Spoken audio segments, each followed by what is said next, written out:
Welcome to the Slop Temple. We pray this video helps. You start by making sure Face ID is already set up in Settings. Open Face ID and passcode and confirm a valid face is enrolled.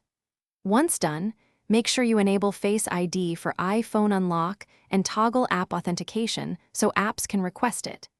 You should also allow apps to ask for Face ID when they first need authentication. When prompted, approve access. This initial permission step is why apps can use Face ID system-wide rather than using their own. Next, you go into each app that supports Face ID and explicitly enable it. Open the app's security, privacy, or login settings and toggle Face ID on. If the app asks at first launch, accept the prompt. Once toggled, the app will call the System Face ID API and present the Face ID sheet for you to authenticate. Make sure to re-authenticate if requested. This links the app to the system credential. That connection is how the system routes Face ID to each app securely. To finish, test each app.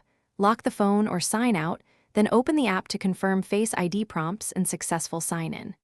If Face ID fails, go back to Settings Face ID and passcode and reset or re-enroll your face, then re-enable app permissions.